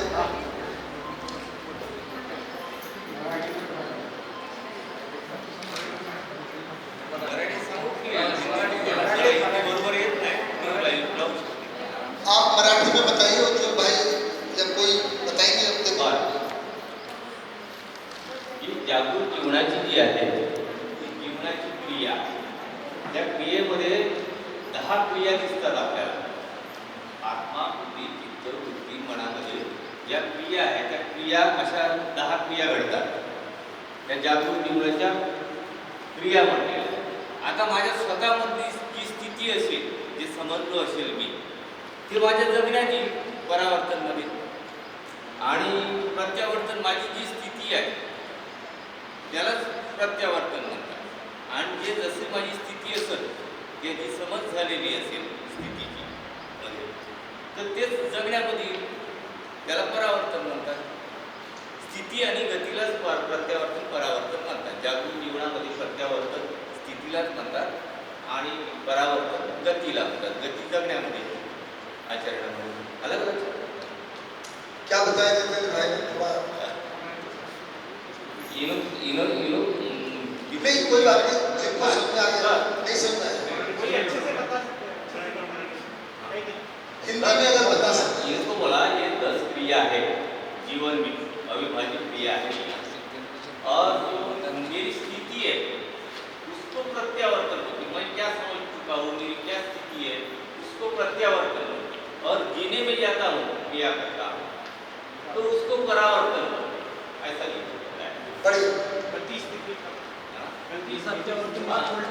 परावर्तन म्हणजे परावर्तन यानी गति और प्रत्यावर्तन यानी मेरी स्थिति अंदर की.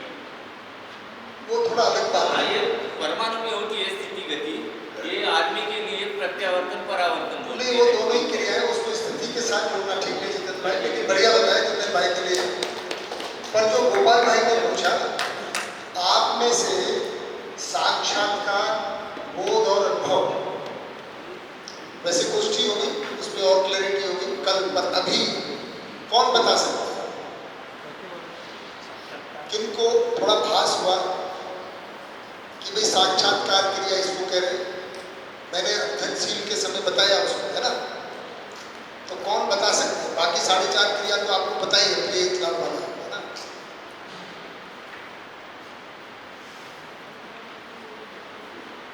कौन हिम्मत कर सकता है? चलिए, एक तो आत्मगौर भाई, मैं मान ही रहा था, मेरा थोड़ा सा वो है, और इधर से प्रिया दीदी शायद बताएंगे. नहीं?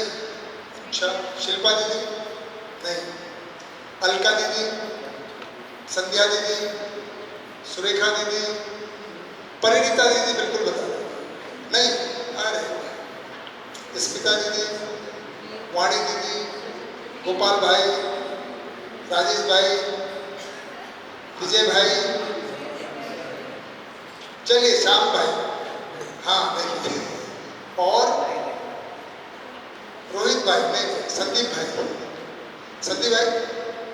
चलिए 3 इधर तो हो गए. देखिए, मेरा कोई ऐसा मैच कराने का इरादा नहीं है, लेडीज वर्सेस जेंट्स. इधर अकबर भाई हैं और अकबर भाई हैं, श्याम भाई हैं और संदीप भाई. 3 भाई कह रहे हैं कि हम थोड़ा हिम्मत करते हैं, ये बताएंगे क्या यंग लोग? अरे हाँ, एक दीदी, क्या नाम दीदी? मीनल दीदी. देखो, कोशिश नहीं, साहस, हिम्मत. अभी मुझे कमल भाई बता रहे हो कोशिश नहीं होती है, या तो हम कर, हिम्मत होती है ना? तो मीनल दीदी इधर से, और कोई? अच्छा चलो, अश्विनी दीदी, एक और, कम से कम एक और चाहिए. शिल्पा दीदी, ठीक है, 3 लोग हो गए. हाँ भाई, तो पहले मीनल दीदी से शुरू करते हैं, है ना? ये मैं देखूंगा, अभी हमारे पास राहुल भाई टाइम है ना थोड़ा? हाँ, तो उतने में पता. आज का टारगेट मेरा पूरा हो गया राहुल भाई, मैं खुश हूँ.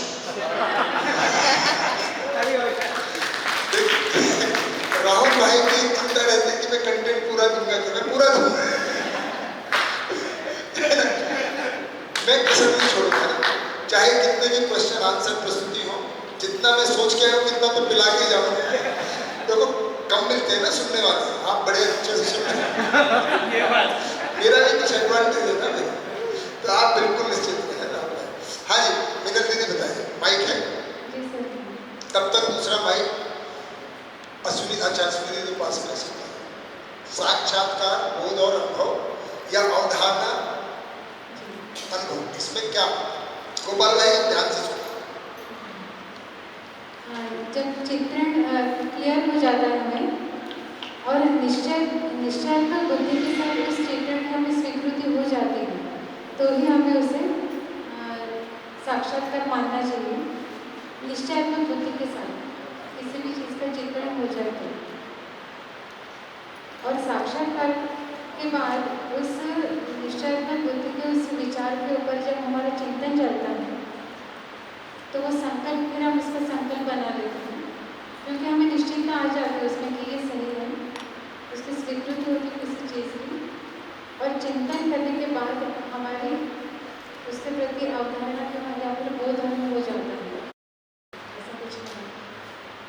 आपकी हिम्मत के लिए ताली बजाते हैं। अश्विनी जी, आपको देखिए क्वेश्चन बिल्कुल सिंपल है, पूरा प्रक्रिया को नहीं बताना है, केवल 3 शब्दों से आपको क्या समझना है? साक्षात्कार, अवधारणा और अनुभव, इतना बताना।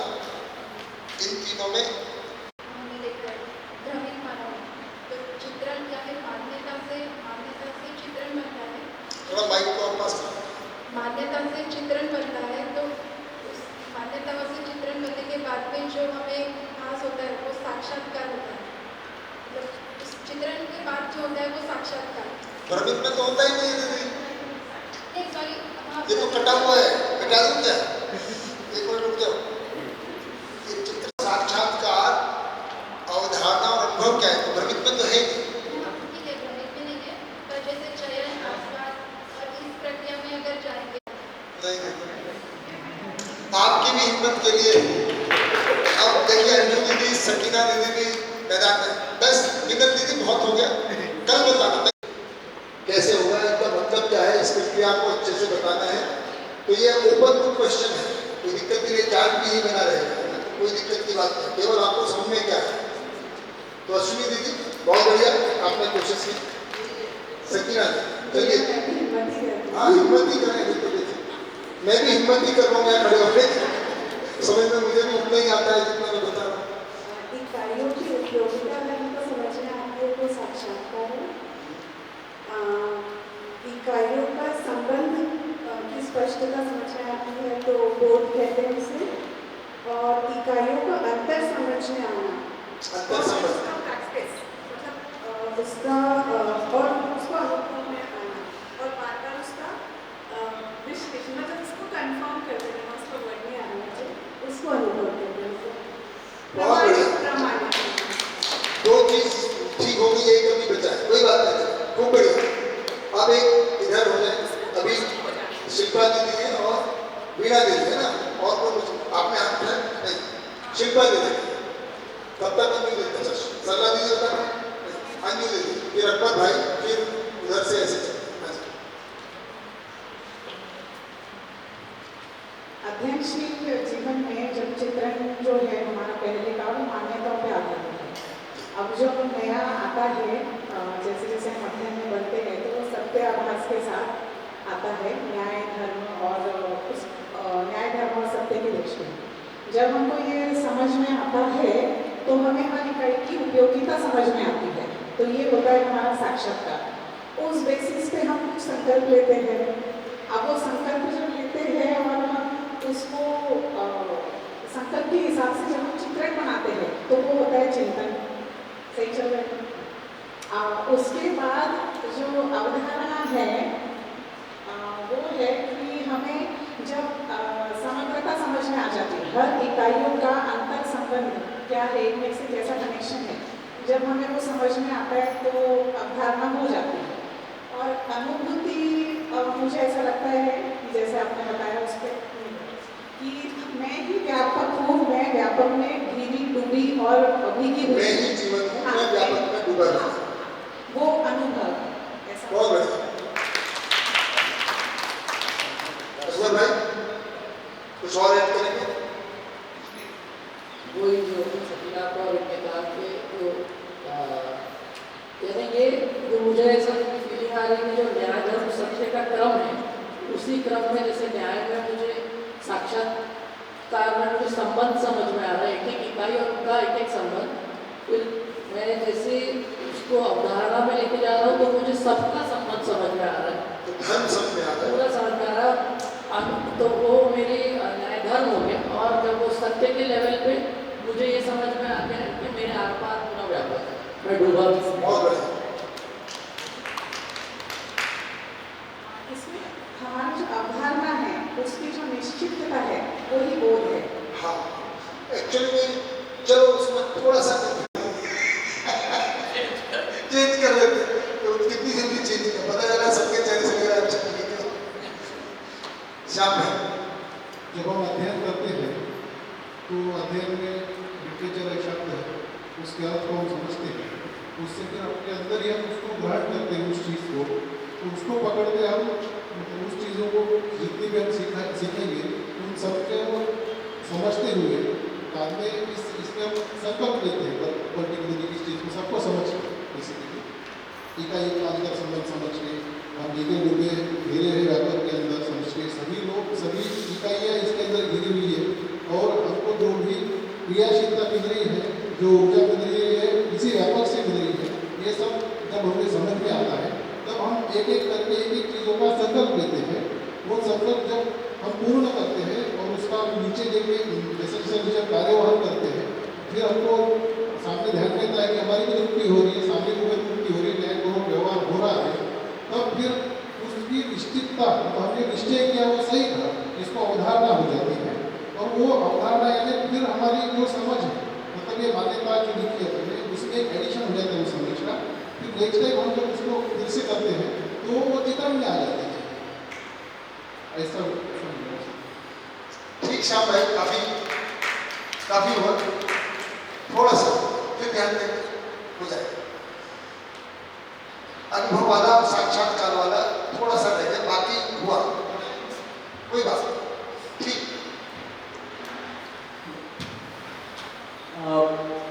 जो भ्रमित स्थिति है तो वहाँ से समझो हम विचार जो है जागृत इसके विचार से लिटरेचर में हम बोल रहे हैं तो जागृत विचार व्यक्ति के विचार ही है, जागृत मानव के विचार ही है।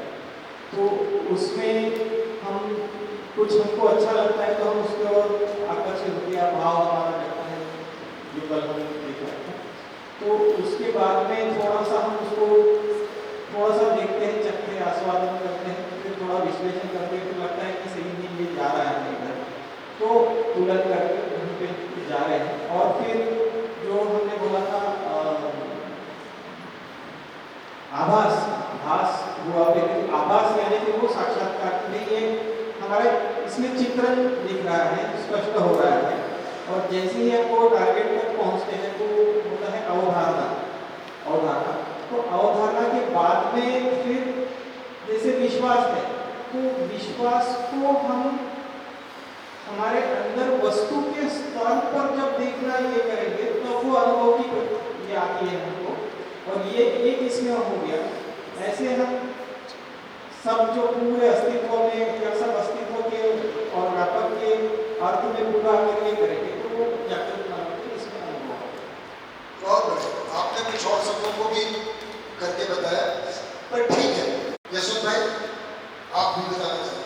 ठीक है, शिल्पा जी ने बता दें, आप बता दें, फिर आज का सवाल पूरा करें आप।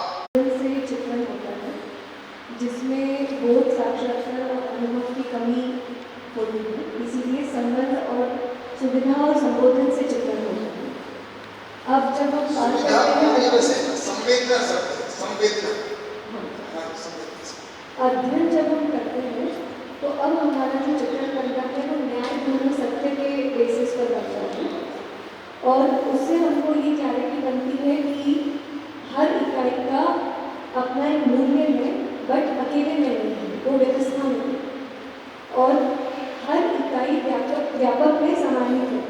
तो जब इस व्यवस्था को हम समझेंगे तो हमको साक्षात्कार होगा। साक्षात्कार से हमारा हमको अगर प्रमाणित करना है, जब हमने समझा है कि भी व्यवस्था में है तो उसका मूल्य है, इसको अगर हमने समझ लिया तो प्रमाणित होता है। प्रमाणित होता है, उसके बाद फिर से चिंतन करते हैं, हम चिंतन करते हैं, फिर से साक्षात्कार होता है। इस प्रोसेस में फिर हम आगे जाते हैं तो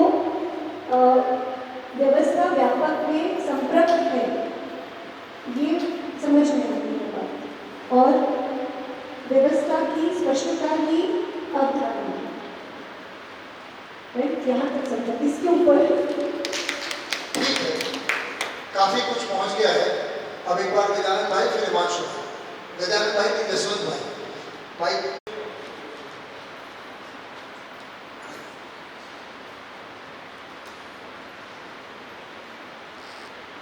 ये भ्रांतपद से अपना जब संक्रमण हो जाता है और अध्ययनशील जीवन क्रिया शुरू हो जाती है, तब ये जो चित्रण रहता है, तो चित्रण के वक्त अपन को वो विषय वस्तु समझ में आती है। विषय वस्तु यानी कि निरंतर सुख ये व्यवस्था में भागीदारी जो करते अपन सर्व व्यवस्था के रूप में, तो उभय दुख की और उभय समृद्धि आती है। तो ये विषय वस्तु है। तो विषय वस्तु समझ में आती है तो अपन समझ सकते जो साक्षात्कार है, तो उसमें साक्षात्कार में सत्य का सिर्फ भास होता है और न्याय धर्म के साथ अपना चित्रण हो जाता है। और जो बोध है उधर जो जागरूक जीवन है वहाँ निर्भ्रम स्थिति रहती है, भ्रम रहता ही नहीं, तो वहाँ अपन बोध कह सकते हैं। ये मैं समझता हूँ। साथ हिमांशु भाई बता रहे, फिर आज सवाल मैं तो सिर्फ उदाहरण बताना चाहता हूँ। जब से भैया ये समझा रहे हैं तो मैं उज्जवल भैया के शोरूम में पहुँच गया। उज्जवल भैया के शोरूम में पहुँच गए। कोई भी गाड़ी का शोरूम होता है, वहाँ पे अलग अलग पार्ट होते हैं। अलग अलग पार्ट की पहचान ठीक से हो जाना, यानी कि साक्षात्कार। फिर वो सारे पार्ट्स मिल के क्या है, जैसे कोई गाड़ी है तो पार्ट्स के सब पार्ट्स मिल के एक दूसरे के साथ क्या कनेक्शन है, ये कौन सा पार्ट कहाँ पे जुड़ता है, और उससे जो भी एक कोई गाड़ी बनती है तो पूरी गाड़ी का पूरा पिक्चर खड़ा हो जाता है अपने हाथ में। और गाड़ी खड़ी कर पाना, हर एक पार्ट्स की पहचान हो जाना कि हर एक पार्ट को एक दूसरे के साथ में कनेक्ट करके गाड़ी खड़ी कर पाना, तो वो हो गया मेरे दृष्टि से अवधारणा।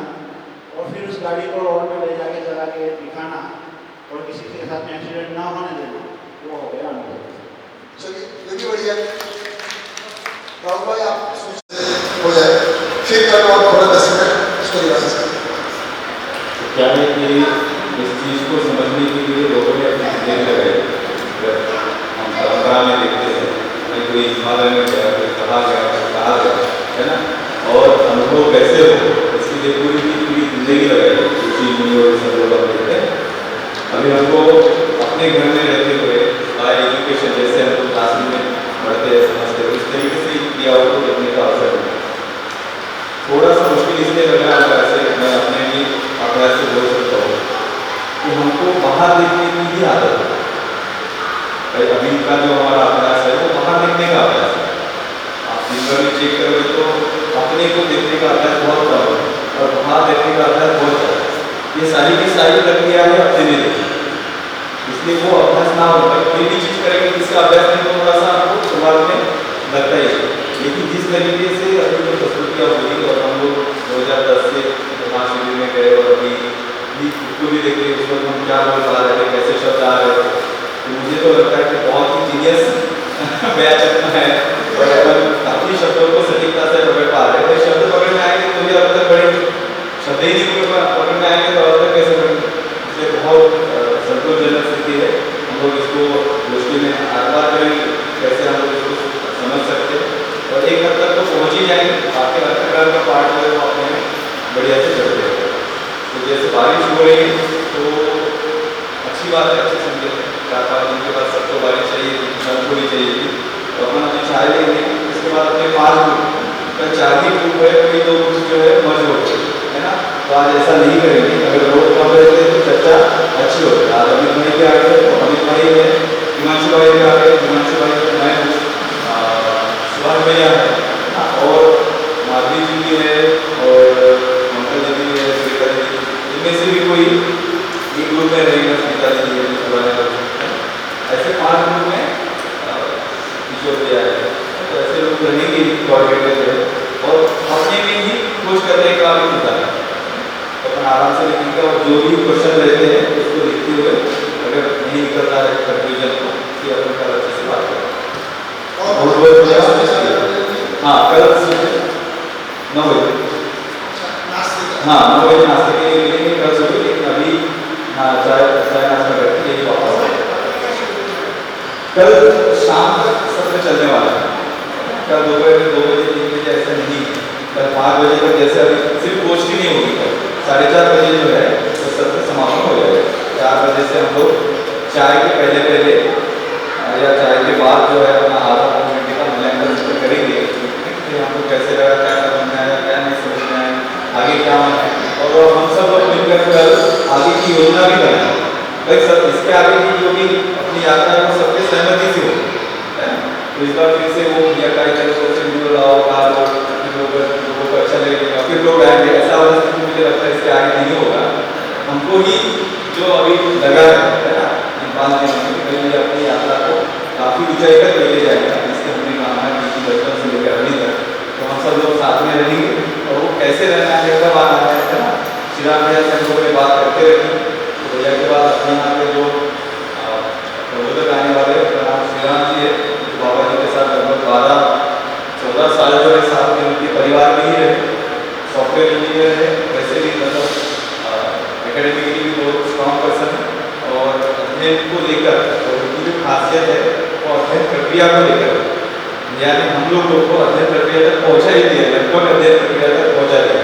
इसके आगे की प्रक्रिया कैसे करनी है, अपने इसको अध्ययन कैसे करना है, इसके लिए श्री राम भैया आए, उसके डेट्स को उसके लिए अपन सब मिलकर करके चर्चा। ठीक है, बहुत धन्यवाद।